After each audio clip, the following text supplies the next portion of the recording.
Wealthy heiress is so strange. She has expensive brand name pajamas but insists on wearing cheap street stall clothes that cost $2. She even asks her wealthy mother if she wants any, and offers to buy a few pieces from the countryside. It turns out that the girl is a child of a wealthy family who has been living in poverty in the countryside for over 20 years. One day, she finds out that the wild vegetables she brought from the countryside have been thrown out at the doorstep. She picks them up again, saying how good these wild vegetables are, and how others can't even get to eat them. Her mother says the vegetables have worms and can't be eaten. Daffy then expresses, "It's because we don't have pesticides that they turned out like this. The villagers wanted some, but I didn't give them any. I brought them all back. I feel a bit sorry for my mother." Her mother also arranged various etiquette classes, and told her not to go out tomorrow, but to study at home. Daffy wanted to say she had something to do tomorrow, but she didn't dare to speak up again. Early the next morning, she quietly got up, and took all the food from the refrigerator, to put in her bag. Unexpectedly, she bumped into her birth mother. Daffy had to lie and say her adoptive mother missed her, and she wanted to go back to the mountains for a visit.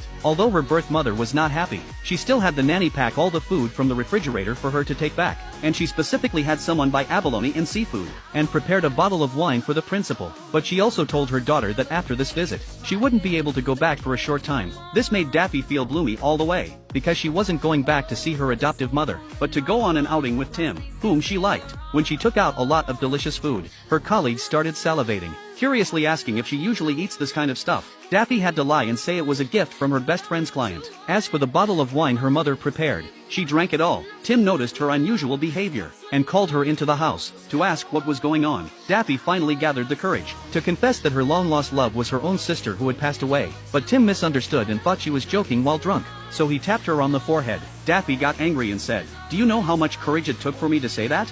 She didn't want to talk to him anymore, and walked out. On the other side, her birth mother felt that things couldn't continue like this. She wanted to call Daffy's adoptive mother, and ask her not to distract Daffy anymore. However, when she made the call, the adoptive mother said Daffy hadn't come back. Both mothers became extremely worried. The adoptive mother had to find the principal in the middle of the night. The principal quickly contacts Daffy's best friend. Grandfather also calls someone to track the phone's location, and Daffy is still feeling sad alone. Fortunately, Tim comes over. He holds her hand and comforts her. He cheers her up. Daffy can no longer suppress her long-held emotions. She says she's very scared. When she used to live in the countryside with her mother, she was happy no matter what others said. She squats down on the ground and breaks down crying. Tim can only gently comfort her. He helps her wipe away her tears. At this moment, a colleague comes over to Daffy. She finally realizes that her family has been desperately searching for her. When she goes back, she naturally faces her mother's scolding. To help her adapt to her current identity as soon as possible, grandfather organizes a banquet, wanting everyone to meet his granddaughter.